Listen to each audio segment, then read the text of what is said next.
All right, this video is just setting up a project. I do throw some tips and tricks in here, so skip it at your peril. But really, if you're just looking for proxies, jump to the next video. All right, let's set up this project and I will share a couple of tiny little goodies in here with you. All right, so let's get started by importing our footage. So new project, file, new project, or click the button. Ours is called Tourism Island Road Rising. It's a campaign we're gonna work on.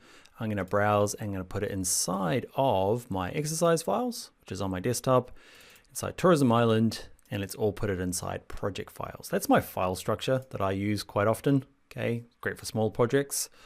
Audio, footage, project files is all my After Effects and Premiere Pro. That's where I'm gonna put this. And click OK, and we've got our project. Let's import all of our files. So let's go double click import media. Okay, and I'm gonna go inside Tourism Island and I wanna bring in audio, footage, and graphics. Okay, I'm holding the command key down to select all of those. On a Mac, you use Control on a PC. Let's click import. I like to switch mine to this view here, list view. Okay, that's the way I like to work. It's up to you. Okay, and there's all our footage. Now let's create a sequence from this all. Let's select everything but Z. I don't want Z. So all I did was click the first one, hold Shift, click on D. Okay, and I should be able to select them all, drag them into the sequence. It'll create a sequence plus add them all to the timeline. Okay, so it's a great way of getting started. One thing you might not notice, a little bonus tip as we go along, is when you add all of that sort of stuff, you notice it's A, B, C, D, and that doesn't always work, okay? It comes down to a couple of things.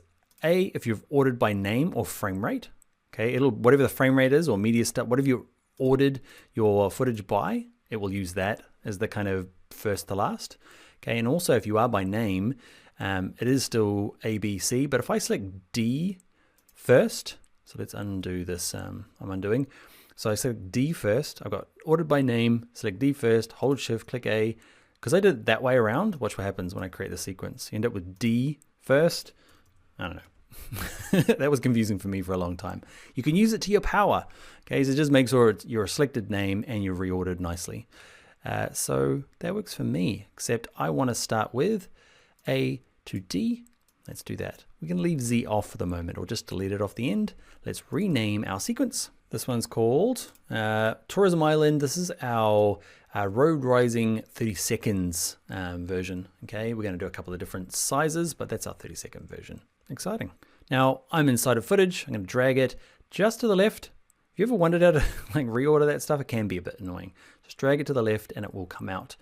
I might, if I was having lots of different, like a social media project, I'd probably have another bin, okay, or folder that was with our sequences, but I'm just gonna leave mine sitting out here. So we've got to here. Now we're like, oh, it's playing okay on my computer.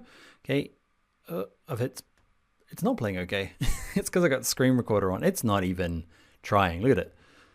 It's real time. So this is a really good example. I was gonna have to fake it, but I don't. Turn screen recording software on and try and edit 4K footage, and it's just too jumpy. You can get away with this. Okay, you can go, let's go 1/4.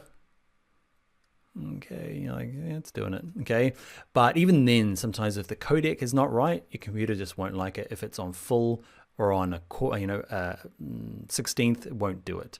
So I'm gonna put mine on half. So how do we make a proxy?